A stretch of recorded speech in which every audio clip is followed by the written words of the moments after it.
Alright YouTube, so today I thought I would do a video on my M16A4 clone rifle.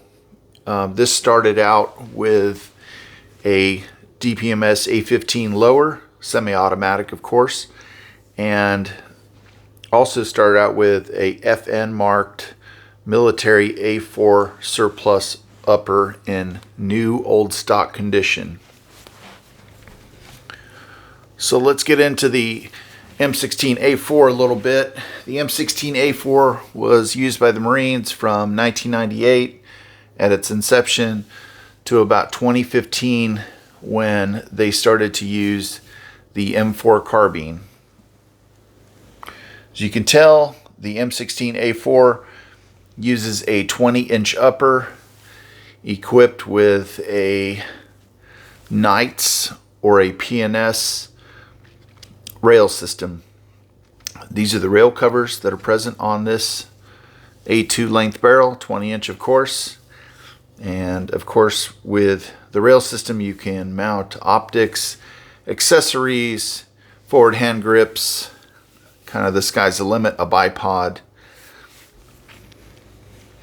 The M16A4 surplus uppers that hit the market several years ago were generally FN manufactured, also Sabre Defense manufactured. I do not know if any Colts became available on the market, but as you can see with this FN upper, you'll see the F mark, a square forge mark. Like the M4A1, it comes equipped with a Maytech backup sight, which is 600 meter flip up sight. I'll kind of flip that up for you. And that is a backup to the ACOG that would be issued with the rifle, the Trigicon. It's an adjustable sight, windage and elevation. It kind of snaps down.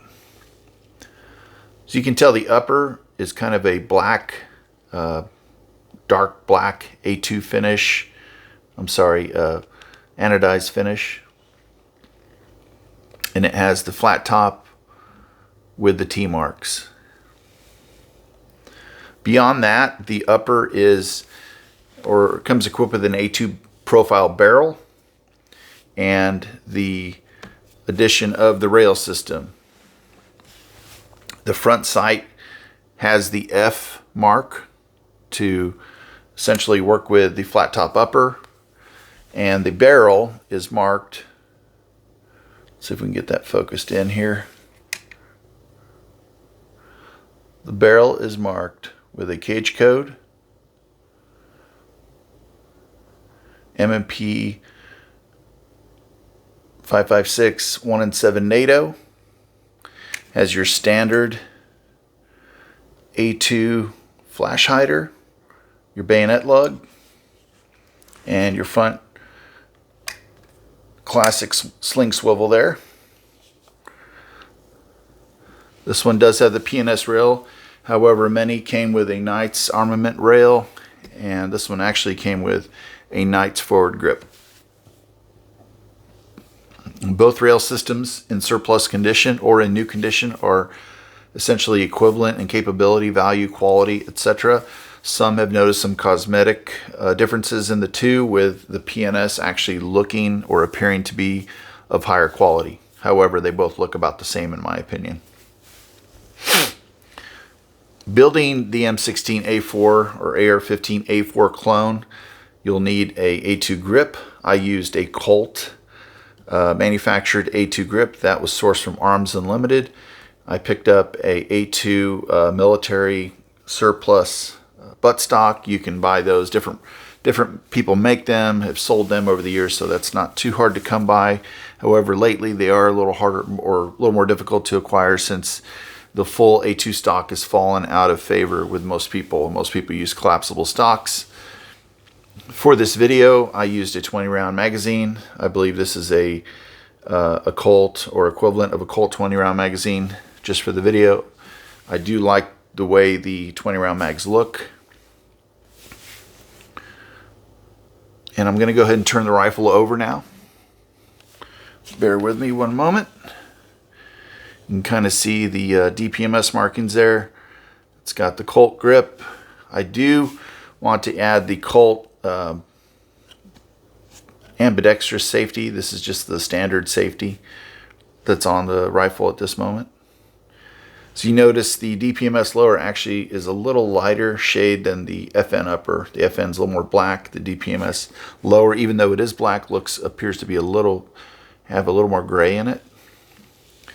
And we'll kind of focus in on the PNS Products rail covers there. They've got their numbers associated with them. Right now, a lot of the A4 rail system, I don't think that's the actual name, but the rail system for the A4 or the A2 upper made by Knights and PNS can be had for a pretty reasonable cost. I think you can pick them up used for around $200 just for the rail system a lot of times, which is a pretty good value, and the high side being $300. If you bought one at retail, that's probably a $500 rail system. So if you can pick one up used in like new shape, go for it, because eventually you'll want to build a 20-inch A2 or A4 variant. As I mentioned earlier, FN barrel has the A2 profile, which means under the handguards, that profile of the barrel is actually a little bit smaller in diameter.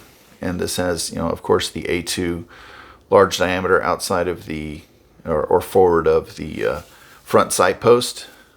Your bayonet lug, as mentioned before. These rifles were used by the Marines from, as said earlier in the video, 98 through 2015, when the Marines transitioned to the M4. The M4 being a shorter, lighter weight carbine, which essentially performs at the same level as an M16A4. Effective range of the M4 is 545 meters nominally, and the effective range of the M16A4 was 600. So really not a lot of difference, at least on paper, with the M4 being much more portable, convenient, lighter, easier to carry, store, get in and out of vehicles with, inner rooms, that sort of thing. So there was not much love, at least from reports, for the A4 because it is so long and wieldy. It is a 20-inch barreled gun. It is long. It is heavier.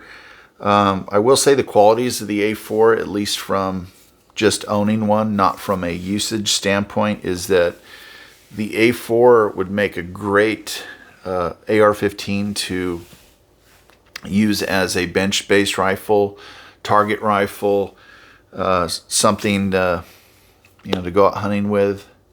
It is a very nice system.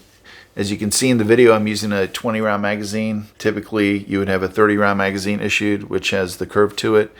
I do like the 20-round mags for just shooting targets and that sort of thing, informally, of course. So, to go on a little bit further, talking about the M16A4 uppers that are available today as surplus, I'll flip it back over. One thing I did forget to mention is the M16A4 uppers that are surplus and somewhat available. They were more available a couple of years back. However, today you can still find them. They do command a value since they are real USGI surplus. The barrels were made for the military. This was made for the military. The upper, the bolt carrier, was made for the military. These are all USGI spec and were manufactured for the government.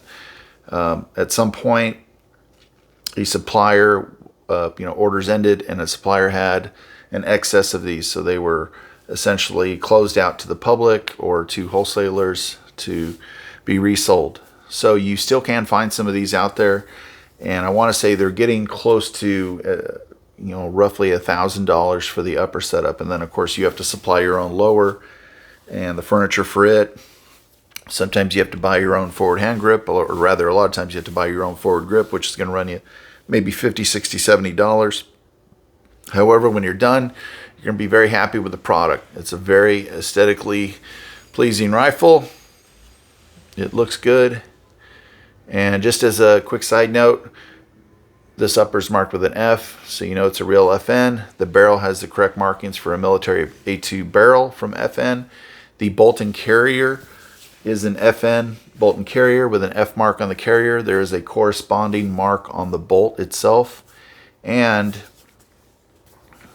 you'll get the Maytech. You'll either get a Maytech sight with it, or you'll get an A2 bolt-on carry handle that is, of course, manufactured for the military. Like I said, if you can make one of these, you'll enjoy it. They're a lot of fun to shoot. The A2 rifle in its long length is very comfortable with very low recoil. Not that any 5.56 based AR has much recoil, but it's probably about as low as you get, since it's very heavy, has the full buffer, and very comfortable as well to shoot. So I encourage you, if you can find one of these A4 uppers as a surplus unit, go ahead and buy one, build your AR15A4 clone, and I think you're going to be pretty happy. They're a very nice looking rifle. I think for the future I'll probably install the ambidextrous safety from Colt, and I'll also install a bipod, and then probably equip it with some sort of scope, like a adjustable power scope. The original optics that would come on these would be a Trijicon ACOG, as earlier referenced. However, they're quite expensive, so there's that. But go ahead and try to get you a surplus M16A4 upper while you can, while they're available, because the price keeps shooting up on them. So that's my advice to you, to build a nice clone. Some people will add a side magazine carrier here, which was, I guess, issued back in the global war on terror days, and some were actually used. Some people like them, some people don't like them. I don't really have an opinion, since I was not part of that. So anyhow, I hope you enjoyed the video. If you have any questions or comments, please post them, and please like and subscribe. I want to thank you for watching my video, and talk to you later.